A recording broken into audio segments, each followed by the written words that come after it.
Certains le surnomment le syndrome de la Havane. Le résultat d'une mystérieuse attaque dite acoustique qui aurait eu lieu entre les murs des résidences diplomatiques canadiennes et américaines.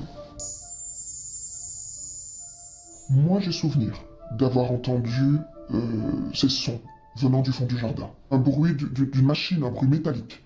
De retour au pays, ces diplomates canadiens parlent pour la première fois sous couvert de l'anonymat. Des symptômes de commotion, sans que ni l'une ni l'autre, on ne se soit cogné la tête. Vous avez peut-être déjà entendu parler de ce syndrome, celui de la Havane. Le syndrome de la Havane. Le fameux syndrome de la Havane. Le syndrome de la Havane. Le syndrome de la Havane. Aujourd'hui, nous nous plongeons au cœur d'une énigme diplomatique les plus mystérieuses de notre époque. Le syndrome de la Havane. Un phénomène qui a touché des dizaines de diplomates à Cuba, en Chine, en Russie et même à Washington DC. Ce syndrome, décrit par sa victime comme une véritable attaque invisible, a déclenché des enquêtes secrètes, des théories effrayantes et une course aux explications dans les plus hautes sphères du pouvoir international.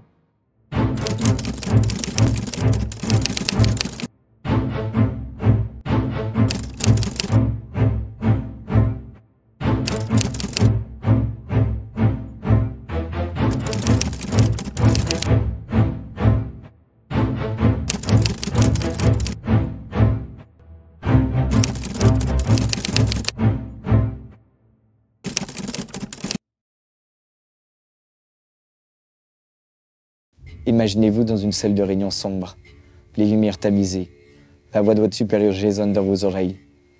Vous venez d'être affecté à un poste prestigieux à l'étranger, en plein cœur de la Havane. La mission, représenter votre pays dans un climat tendu mais sous contrôle. Tout semble normal, jusqu'à ce que l'impensable arrive. Un jour, vous commencez à entendre un son étrange, un bourdonnement aigu, constant, comme un insecte invisible, mais qui devient de plus en plus insupportable. Ce n'est pas seulement un bruit dans vos oreilles. Très vite, votre tête se met à vous faire souffrir. Des migraines écrasantes, puis viennent des nausées, une désorientation, une fatigue si intense que vous pouvez à peine vous lever. Bientôt, vous découvrez que vous n'êtes pas le seul à vivre cela. Tout commence en 2016, à La Havane. L'ambassade américaine, récemment réouverte après des décennies de tensions entre les États-Unis et Cuba, accueille des diplomates et leurs familles dans une atmosphère encore fragile. Mais en novembre 2016, quelque chose d'inexplicable se produit. Mark Leslie, un responsable de la sécurité au sein de l'ambassade, se souvient du moment où des premiers symptômes sont apparus. Il nous raconte. Cela a commencé par un bourdonnement. Un son métallique que je n'avais jamais entendu auparavant.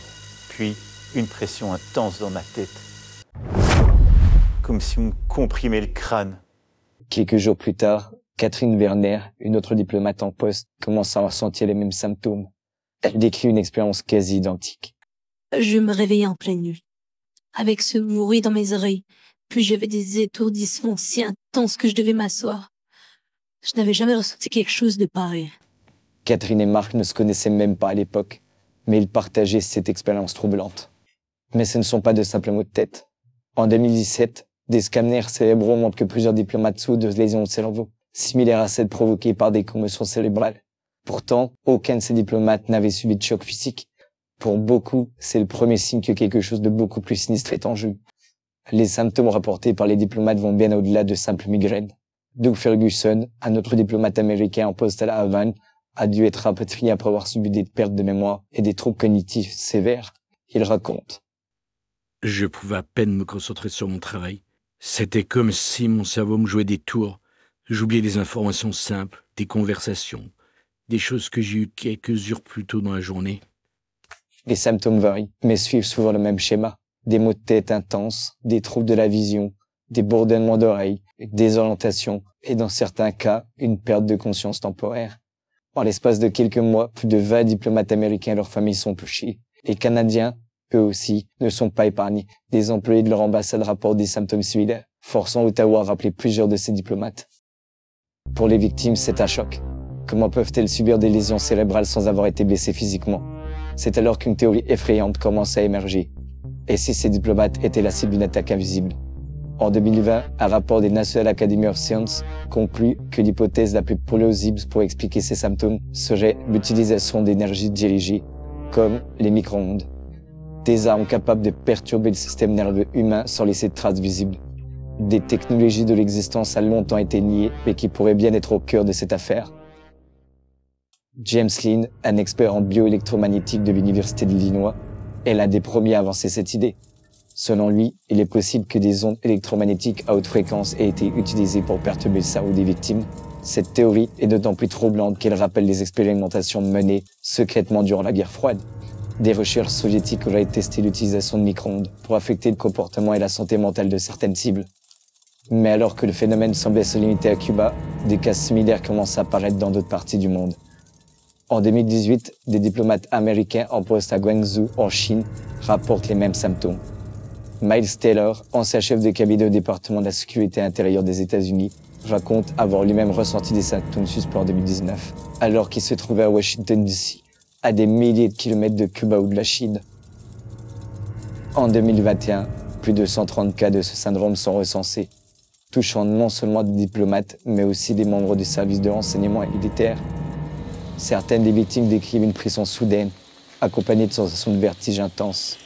Ce n'est pas simplement une gêne passagère. Dans de nombreux cas, les symptômes persistent pendant des mois, laissant des séquelles neurologiques graves. Alors que les incidents se multiplient à travers le monde, une question obsède les services de renseignement. Qui se cache derrière ces attaques? Certains pensent immédiatement à des puissances étrangères. Les regards se tournent vers la Russie. Historiquement, l'Union soviétique avait mené des expériences sur les micro-ondes. Des agents de la CIA, tels que Mark Polymalepoulos, inventeur des services de renseignement, sont convaincus que ces attaques proviennent d'un adversaire étranger. Polymalepoulos, lui-même victime de ce syndrome à Moscou en 2017, explique. J'ai vécu une expérience traumatisante. Je me suis réveillé avec une douleur déchirante à l'arrière du crâne. Puis depuis, je souffre de vertiges chroniques et de maux de tête intenses. Des théories commencent à circuler sur une éventuelle guerre froide technologique, où les armes ne sont plus des missiles ou des espions infiltrés, mais des ondes invisibles qui frappent sans prévenir. Les micro-ondes dirigées pourraient être la clé de cette nouvelle forme d'espionnage et d'attaque. La Russie nie bien sûr toute application, mais la tension monte. En réponse à l'ampleur de la crise, les États-Unis lancent plusieurs enquêtes menées par la CIA et le FBI.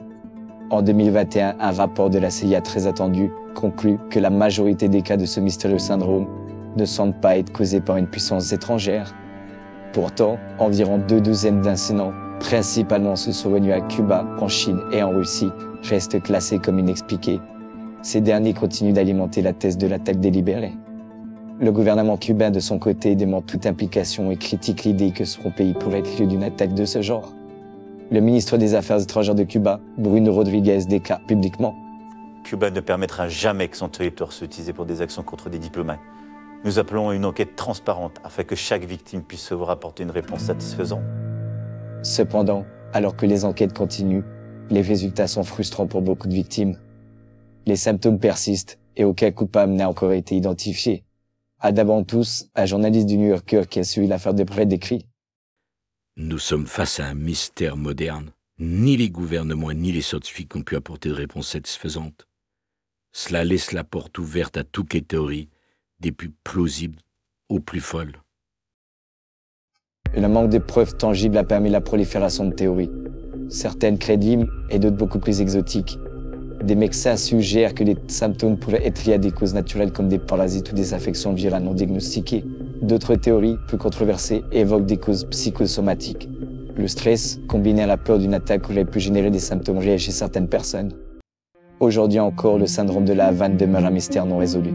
Plus de 200 cas à travers le monde, des dizaines de diplomates touchés, mais aucune explication satisfaisante. Les gouvernements américains et canadiens poursuivent leurs recherches, tout en renforçant les mesures de sécurité pour leurs agents à l'étranger. Cependant, pour les victimes, l'énigme reste une source de frustration et de souffrance. Certains, comme Mark Lenzi, continuent de souffrir de séquelles neurologiques et espèrent que la vérité éclatera un jour. Et il nous confie. C'est comme si nous étions les pions d'un jeu géopolitique, et nous n'avons même pas conscience de la partie qui se joue. Comme toujours, nous sommes les premières victimes collatérales de la guerre sous-marine orchestrée par je ne sais qui et pour je ne sais quoi. En conclusion, malgré les nombreuses enquêtes, les rapports, les théories diverses, le syndrome de la Havane reste une énigme moderne. Un rappel troublant que certaines technologies ou certains ennemis invisibles pourraient bien être à l'œuvre dans l'ombre.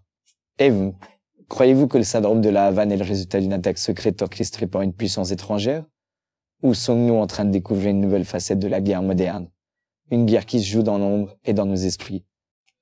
Merci d'avoir regardé cette vidéo jusqu'au bout. Si vous avez apprécié le contenu, n'oubliez pas de laisser un like pour me soutenir. Et dites-moi ce que vous avez pensé dans les commentaires. Je suis curieux de connaître vos avis. Et bien sûr, si vous ne l'avez pas encore fait, abonnez-vous à la chaîne et activez la cloche pour ne pas manquer les prochaines vidéos. Et comme on dit chez moi, allez, ciao ciao!